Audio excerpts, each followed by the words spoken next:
This video is one of the asynchronous videos that will link to the September 11th class. Uh, this week we are really focused on the G in geographic information systems. So we're really focusing on geography. At a beginning, how do we move from what is a three-dimensional shape, how we engage with the world, to a two-dimensional image on your computer screen?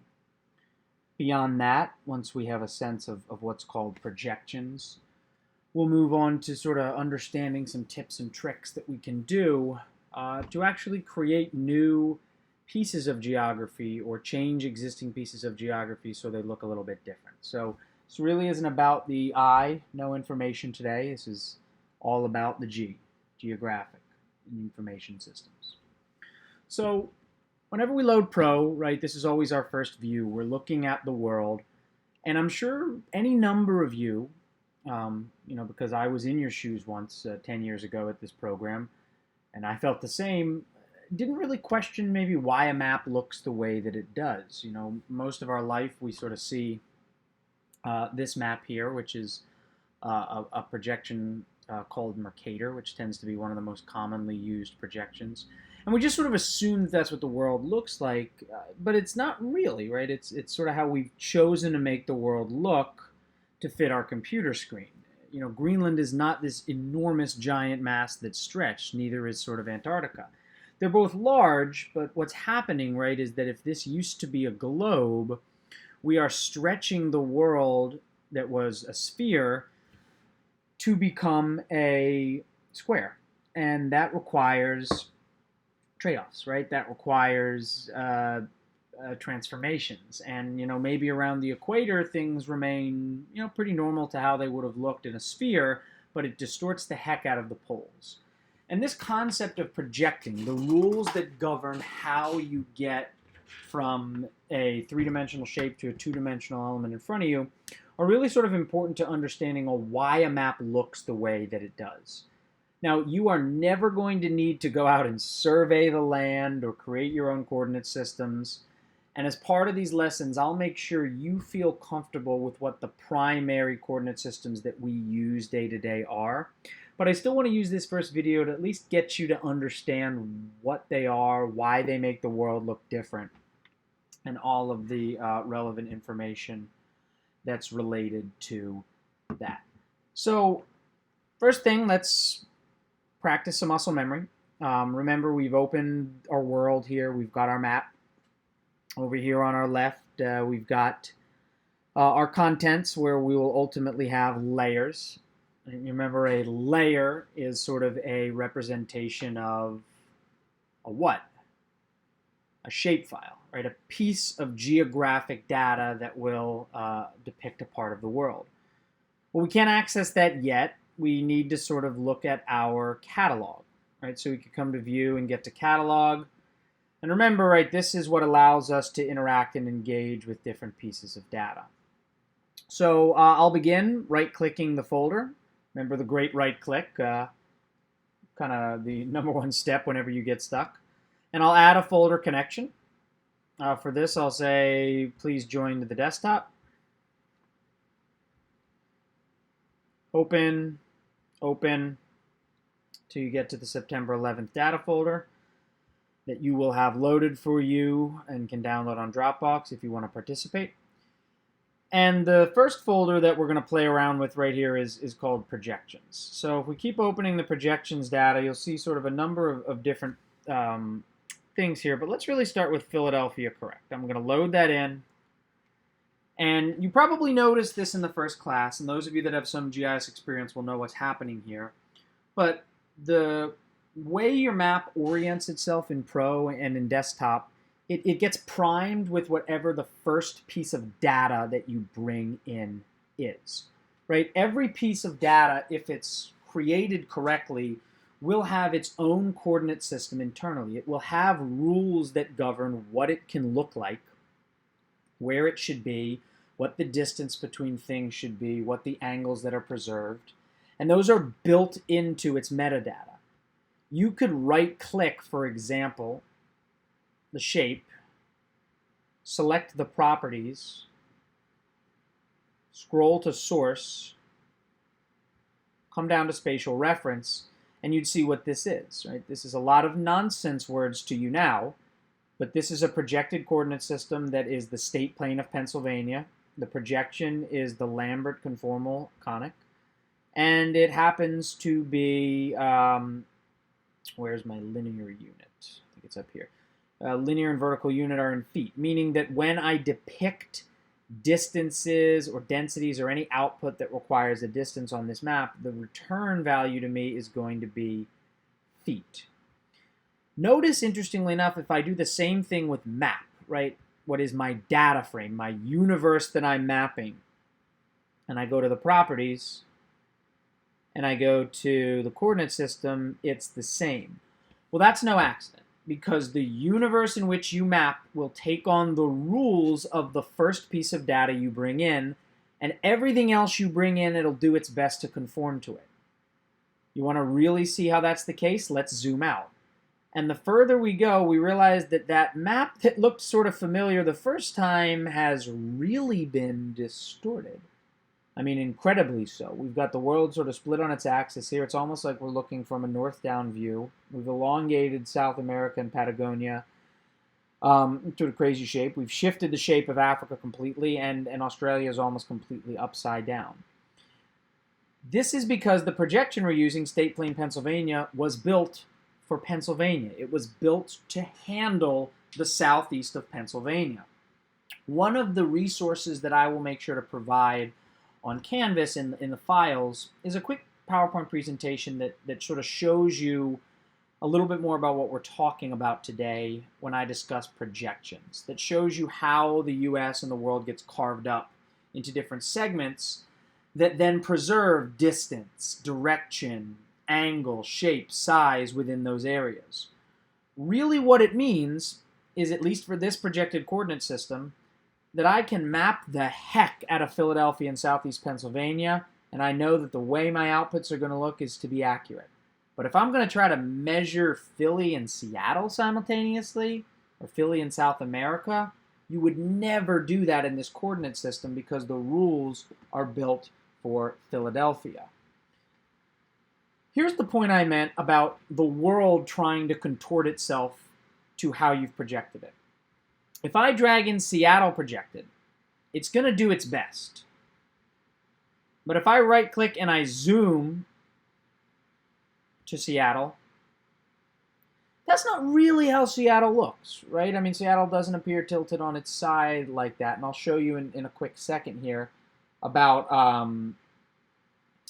the sort of north angle, so that what we're able to actually see for Seattle and Philadelphia is how distance is sort of distorted as well. And so to do that, what I'll do is I'm going to come to bookmark and create a new bookmark here that I'll call Seattle.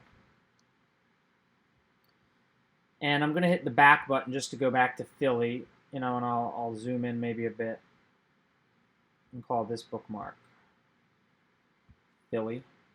Remember from the first lesson, a bookmark it's just a view. It's a way to quickly get back to the exact extent and the manner in which you were looking at data. And just like that, I'm back to Seattle. So the reason that I did that is because I'm going to come out into layout view. Right? And you'll find that I do this pretty regularly throughout the semester with these videos. We'll consistently touch on old techniques just to make sure we don't lose them. But remember, when you go to insert, I can make as many maps as I want. I can also make a layout. Right? The difference between a map and a layout is the layout is you're the map maker. You're sitting at a desk. This is your piece of paper. Eventually, you're going to draw a box that links to whatever you have mapped in here, and then you can export that as a PDF or whatever you want. So that's that first step, right? We need to draw a map frame. So maybe what I'll do is I'll start at the Philly extent. Come on down here.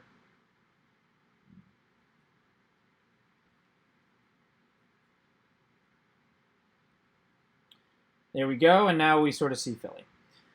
Now, we don't have a video for this yet. We won't really focus on it for a few weeks, but when we actually talk about symbology and designing maps and all that, we'll come back and play around a little bit more with layout. But those of you that are enterprising and want to watch the videos that are available on YouTube or explore yourself, you can add all kinds of things to your map here that orient and connect to your map. One of which would be maybe a north arrow, right? So if I were to drag a north arrow in here, perhaps I put it here, what I'll see is north, right? Philadelphia is oriented in such a way that directly up is true north, as we are used to seeing and thinking through on a map.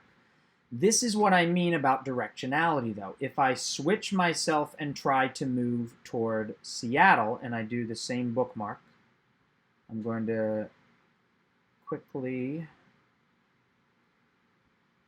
come to the layout and activate. Oh, no, I don't need to activate. What are you doing, Shay? Come right back here and close the activation. But just quickly go to the bookmark and pick Seattle. Right? It changes, right? The direction changes. North is no longer sort of true up on our map. North is now pointing in this sort of direction here. So depending on where you were, the definition of north would be, somewhat inconsistent in all of these. Yes, if I really wanted to, I would head this direction and eventually find my way to Philadelphia, but it really sort of distorts when you're making a map and trying to visually represent this to others. Other ways that you can do it is that the direction would be different too, right? So, I can calculate the area of Seattle in its own coordinates, and I could calculate the area, in the coordinates of Philadelphia. We're going to quickly jump ahead to a technique we don't quite have yet, but I'm going to do it for the purpose of sort of proving my point here. Remember, like I said, our universe conformed and contorted itself to the first thing we brought in. The first thing we brought in was Philly. Everything else that comes in, regardless of the rules that govern its projection, will try to make itself look like it's in our Philly world, which is why it's leaning in this sort of direction and why its shape is distorted. But if I were to go to the properties of Seattle, I would see that Seattle is in its own coordinate system of the state plane of Washington. So it's also in a Lambert, but it's a different area. It's the same linear unit, but the shape and the size of Seattle are conforming itself now to Philadelphia. So if I were to open its attribute table,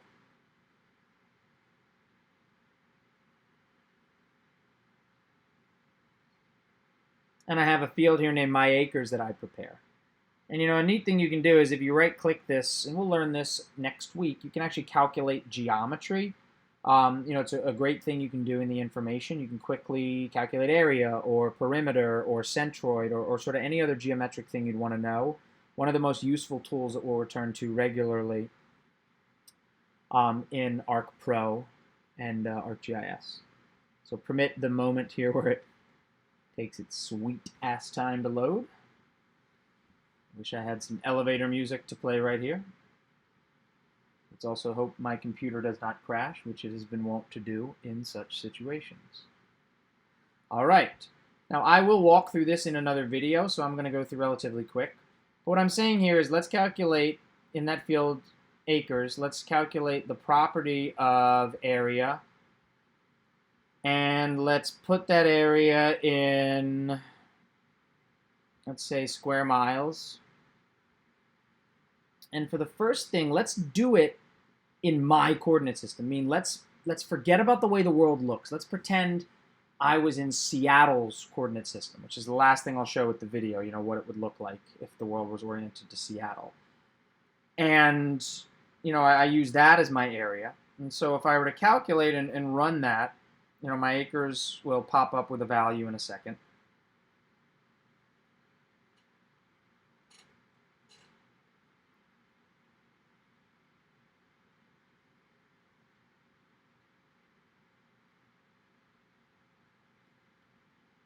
And after that suspenseful and unnecessary 30 seconds, I've got 83.849.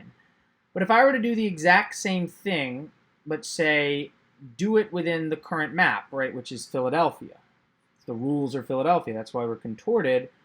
What you'll notice is the area slightly changes. And this is really critical, right? The exact same shape is going to have two different areas depending on how it's measured.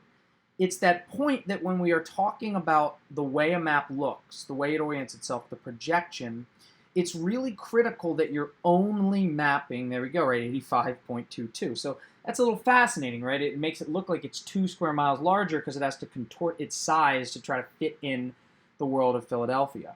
So the point that I'm making here, though, is that these coordinate systems are really used to map what they were designed for and what they were designed to encompass. So if you see a southern Pennsylvania or a northern Minnesota or a southwest China coordinate system, don't drag in a piece of data that is hundreds of thousands of miles away. Well, tens of thousands. There's a little distance here. Tens of thousands or so miles away from that place because it'll contort.